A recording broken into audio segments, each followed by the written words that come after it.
Hello, hello, and welcome to Catherine's Garden and Home. Well, I'm sitting right here now at the dining room table, and I have before me all of my different resources because I want to start to think about, dream about, and plan my garden for 2022.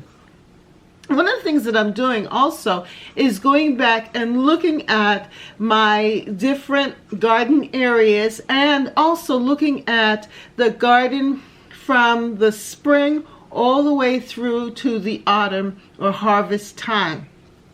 And I am finding it such an enjoyable time because I'm able to look back and see how my garden evolved over time.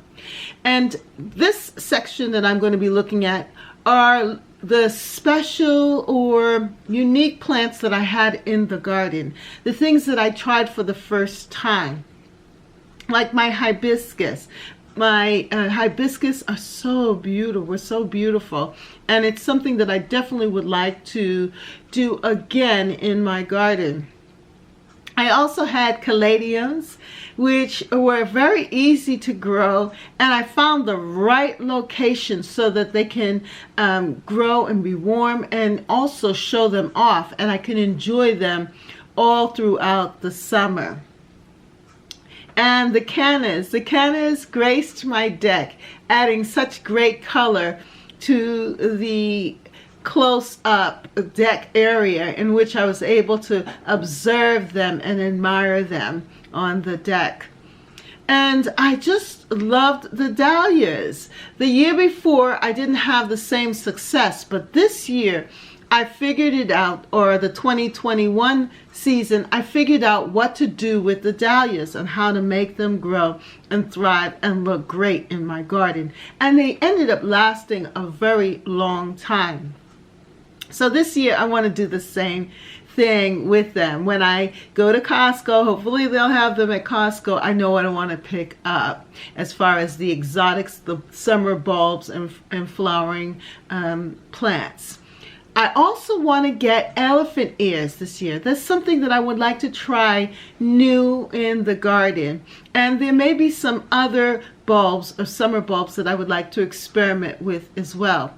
So I'm starting to think about that. What do I want in my garden for the late summer and then into the fall that can carry the color and the joy? My front side garden, which I call the ruby or jewel garden, is looking very beautiful, filled with the hardy hibiscus that I planted in the spring. Well, I am just having a great time here looking at my different books and looking at my different catalogs and getting really excited about the garden and planning the garden for 2022 for this gardening season.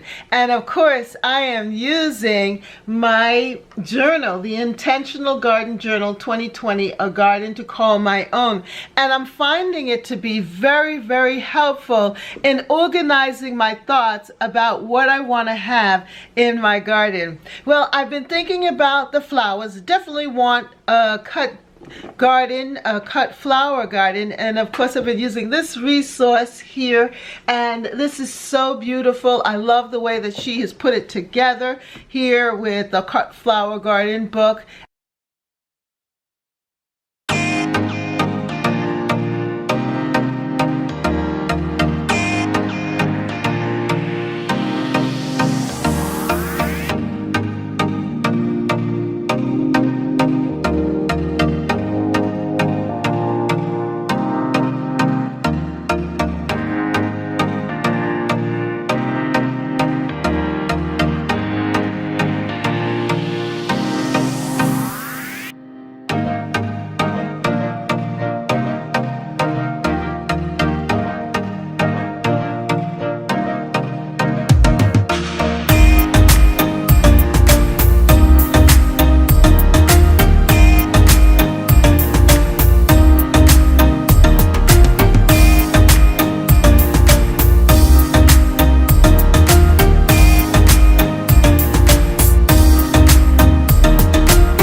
come with me as we look over and review the garden for 2021.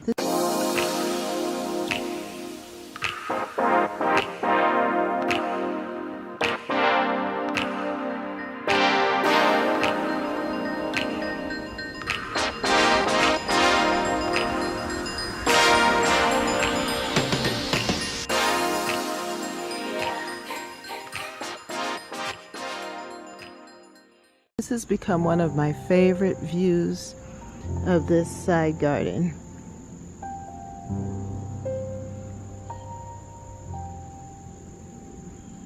I'm able to see everything up here. It is very beautiful.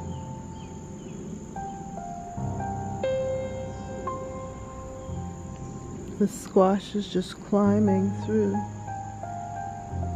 I believe it's a pumpkin, actually.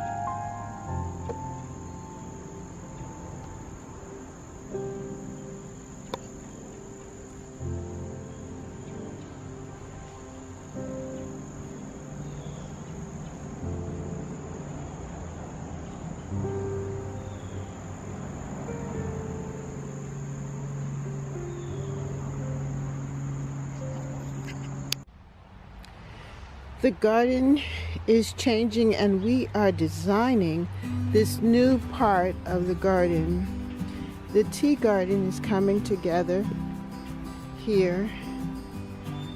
But aside from that, I am so excited about this new section of the garden.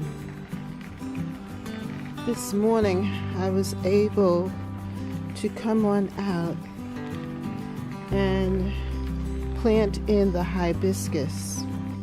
I purchased the hardy hibiscus from HSN in their gardening programs that they had in February, and the company is Leaf and Petal Designs.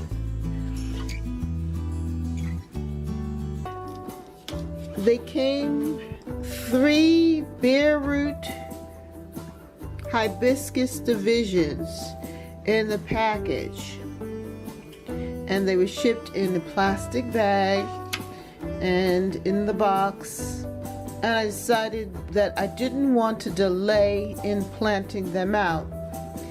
Knowing that today it was going to rain later on in the day and all through the night, I thought it was a good idea to get my hibiscus bare root plants in the ground. I ordered hardy hibiscus, and that's what I'm going to add to the garden, is hardy hibiscus. I'm excited about that. Hardy hibiscus. Thank you for your order.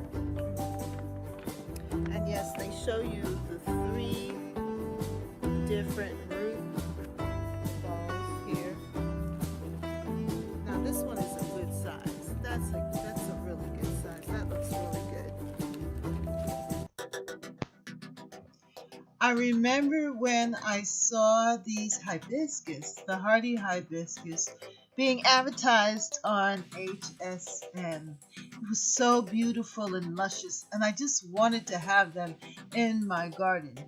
At the time, the garden was very dark on this side of the border because of some trees that were lining the fence, and I wouldn't get a lot of sun. So I didn't know exactly where I was going to plant these hibiscus, but then I decided that I'm going to buy it. I'm going to get them in my garden because they're so beautiful, and I'm going to find a place to plant these beautiful hardy hibiscus.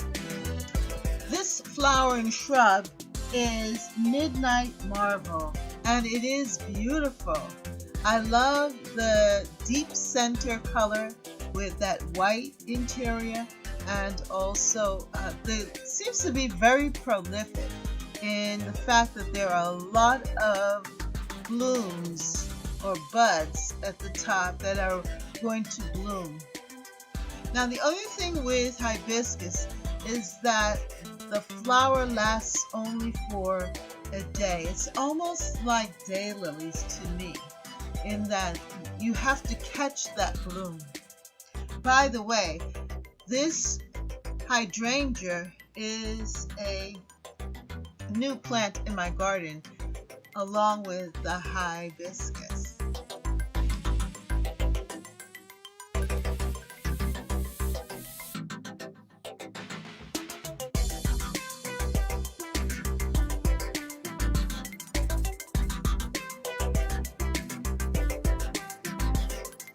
Now this hibiscus back here, this is Midnight Marvel.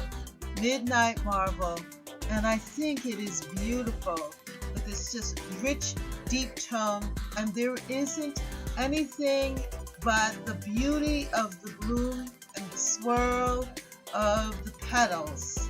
I think it's just lovely here in the garden.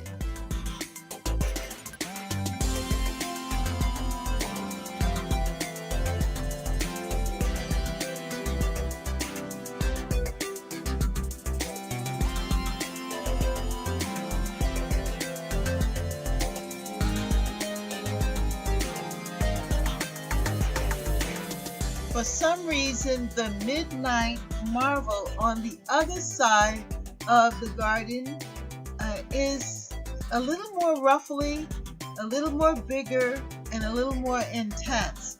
And I'm wondering if it is because it's receiving more sunlight and more space, in a sense, so that the blooms are just luscious. Now this one here is called the Evening Rose, which is also planted with it on this side with all of the winter squash that's just trailing down through this bed. Next year I have to give them more space, my hibiscus plants.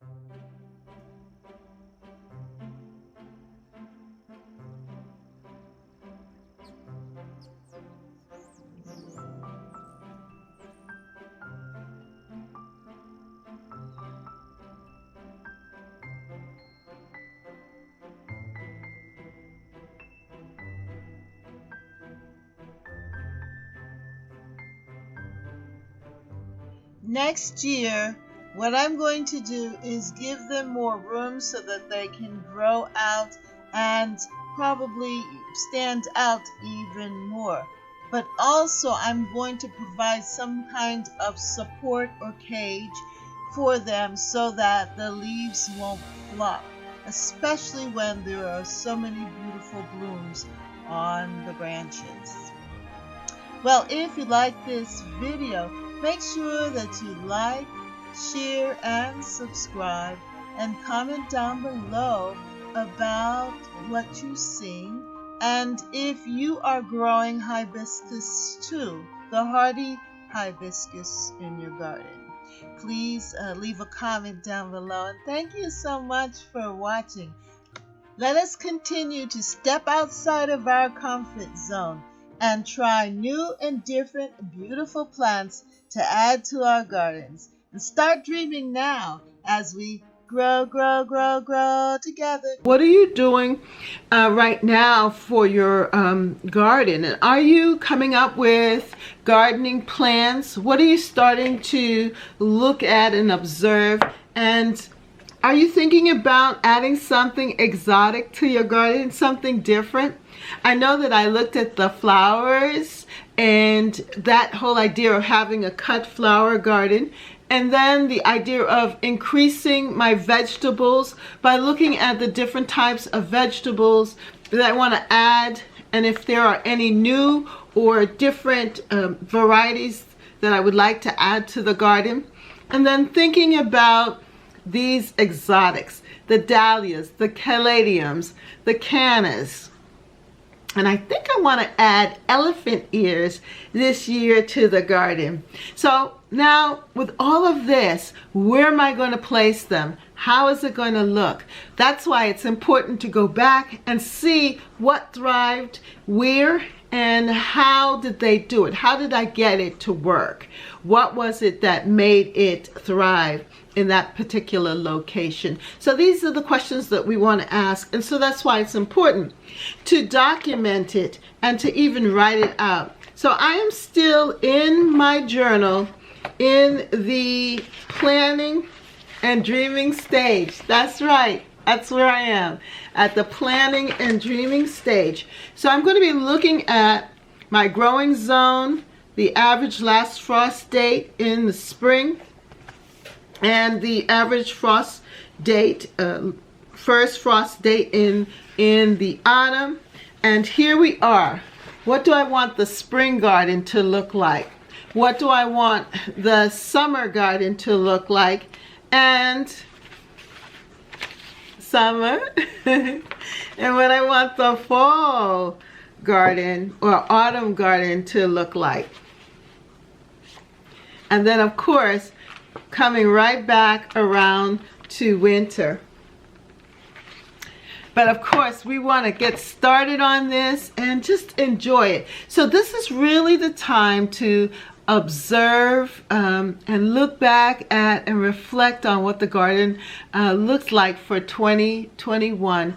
And now, what do I want to add? What do I want to subtract? And where do I want to go with all of this?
taking the time to reference my journal here, which has been so helpful in helping me to start to think about and plan for the garden. I am in the first section, which is the first section is part 1, dreaming and planning. And just looking at this beautiful picture here of the spring garden, it's just encouraging me to really think through what I want to have in the garden and where I want to have it. And then in my journal, each section is marked out: the spring garden, the summer garden, the fall garden, and the winter garden. And now really is the time to think about what do I want and where do I want it. The other type of gardening that I'm interested in starting and really pushing is the cut flower garden. And the way that this book is designed, it also looks at the 4 seasons, and she also looks at specific flowers and plants that make good cut flowers. My interest though is with the zinnias. I really want to have a lot of zinnias in the garden, and I want to have enough of them so that I can use them for cut flowers. But right now, let's focus in on the exotic plants, the caladiums, the cannas, I also had the calla lilies as well. And so calla lilies are something that I would consider, but I will plant them differently this year than I did last year.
Well, if you like this video, then like, share, and subscribe. And don't forget to join me here at Catherine's Garden and Home throughout the whole growing season so that we can grow, grow, grow, grow together in Catherine's Garden and Home. That's right. And I want to see you on Wednesdays here at Catherine's Garden and Home, where we can share ideas and explore and have some good old laughs and enjoy one another. So thank you for watching, and see you next time right here at Catherine's Garden and Home, where we grow, grow, grow together. Bye. Grow, grow, grow, grow together in Catherine's Garden and Home. By the way, if you don't have a copy of my journal and you want to follow along with me, you can go to Amazon and pick up a copy. And you can go to the website, Catherine's Garden Home, LWS.weebly.com. And there you will be able to get to a direct link from my website to the journal. And we can continue to dream and work through it together. Have a great day. Bye.